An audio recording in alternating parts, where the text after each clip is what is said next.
Hi folks, my name is Peter Boykin. I'm running for Lieutenant Governor. I wrote this on my page, but I figured, look, it'd be a good time to go ahead and talk about it. So, hey everyone, let's have a chat. I'm talking to you, my fellow Republicans and those claiming to represent our party. I'm all about making things better, not giving up. I'm a strong Republican, but my main loyalty is to our country and its people, not just the political gang. Now let's talk about our Republican leaders, our leadership, and the folks active in our local North Carolina GOP. Some of them, not all of them, they disappoint me. Not everyone, but some are closed-minded, not very sensitive, all over the place, hypocrites. We say we hate the swamp, but sometimes we pick folks who don't really stick to our constitutional values. Take social conservatism, for example. It leads to closed-mindedness and insensitivity.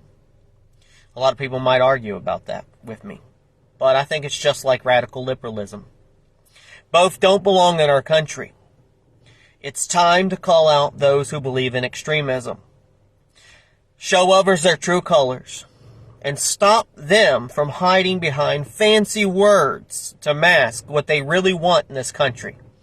And that's to do nothing but cause conflict. In my journey, both in real life and in online, I've met folks who grab my ideas for themselves. Funny enough, some don't like me because I don't fit what their typical Republican definition is. They're trying to keep people away from what I'm saying. They'll try hard. People within your own party will try harder than even the people who are opposed to you to take away your speech. So winning the lieutenant governor spot would be awesome. It'd be a great bully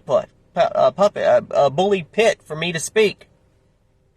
But even if I don't win, it shows those doubters that they're wrong. And then, yes, I can run. I can run. Grassroots can run. Even if I don't win. It's because I tried. That's what matters. That's what really matters. So many people don't even try. I've been kicked out of rooms, both real and online, by people who don't get our Constitution. Recently, argued about the separation of church and state. People want to say, well, it's not exactly in the Constitution, but the concept is. We can go into that, a whole nother rant. But our government has problems. Our government has problems, but we want to concentrate on small things like that and want to argue. So our government, we have problems, and then we try to fix them. We are trying to fix them. Donald Trump tried to fix them. But we face a lot of pushback. It's like we're the underdogs, dealing with big problems that could mess up America if we don't sort them out. Meanwhile, people don't want us to talk about the problems. They don't want us to fix the problems. Now, I like to go to events if I'm invited. I don't really hunt down local GOPs to go and speak at them. I'm not going to hit all 100 counties. It's just not my plan. I don't want to waste money on fancy tables and sponsorships. I understand that's how people fundraise. But I think it matters is what do you do with the funds that you get from the few bucks that I give you. So I want to strategize with how I spend my money. I've talked about how it seems like the only way you get a voice nowadays, left or right, is by paying money. And I don't think that's right. I'm all about free speech. I say what's on my mind, even if it's not the popular opinion. My online space is proof of that. That's why Facebook, Twitter used to, other groups have shunned me, have shadow banned me, have kept me from speaking. Obviously, I must be saying something proper. Now, I challenge people, but I'm great to have an open dialogue. I would love to have a good chat. I don't want to live in a vacuum tube. But some don't like me just because I point out our party's issues. That's why I titled this, Can You Handle the Truth? Can you handle hearing the truth? I was thinking about writing an op-ed to spill the truth. First of all, I'm not into meeting folks as extreme as those on the left. And that's a problem when I run into. Our party might not know it, but it's not doing great. It's possibly on its deathbed. People talk about America's on its deathbed. No, our party's probably on its deathbed. Look at the amount of unaffiliated voters and how we're growing, not only in just North Carolina, but across America. And I'm not saying that the left isn't dead either, because they're dead too. It's because extremism is killing our country. Our party, the Republican Party, has pushed away people who could help. They've left those arrested during the J6 events hanging. And too many have given up fighting for the truth of what really happened to our votes in the election of 2020. Many even now just want to ignore our claims of voter fraud as if they'll make them just all go away.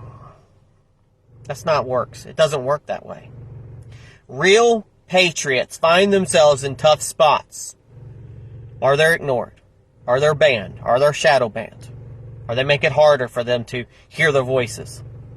But it means you got to scream louder in that room. That doesn't mean you got to get violent. That means scream louder. Speak louder. While some on the right don't stick to their beliefs, a lot of people don't stick to their beliefs. Right and left. They have no real belief system. On the other hand, though, people on the left, it's weird. With all their issues, a lot of horrible issues, they stick together from what they believe in. They're better at this game. They never give up. They never surrender. And that's frustrating because I see the same problems over and over and over and over again. 2018, I talked about how bad we did during the midterms. 2020, I talked about it. 2022. Now 2023. I guess 2024 is going to be the same. And what are we going to do? What are we going to do if Donald Trump loses? What are we going to do if Donald Trump loses? What are we going to do if Donald Trump wins, but we get other legislation, we lose the legislation, and then Donald Trump has become a lame duck again? People celebrate the fact that they've turned our governor, who's just a Democrat, into a lame duck, but we get stuck in that same situation. And my biggest issue is, what happened to MAGA? Make America Great Again. It used to be about making things better. But now it's just a shadow of what it was. A lot of it has to do with social conservatism. The Republican Party has gone backwards. They've torn off the bandage. They started picking at it. By not even thinking about Donald Trump. So many of them not even thinking that Donald Trump should run again and supporting other candidates. I mean, it was a no-brainer to support Donald Trump. But these people have torn off the bandage that Trump provided for America. Now, our political system seems totally broken. So by chance, just by chance, I get elected. My job is to fight against the extreme folks on both sides. I will work hard to keep our country and North Carolina strong.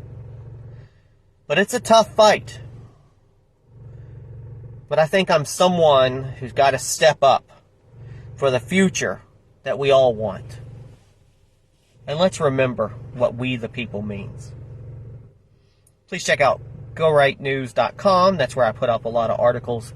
But my campaign website, PeterBoykin.com. Please support. I got to get the filing fee together. Remember, I'm grassroots. Donate if you can. And watch these videos and share these videos because Facebook sure won't let me. God bless everybody. Peace.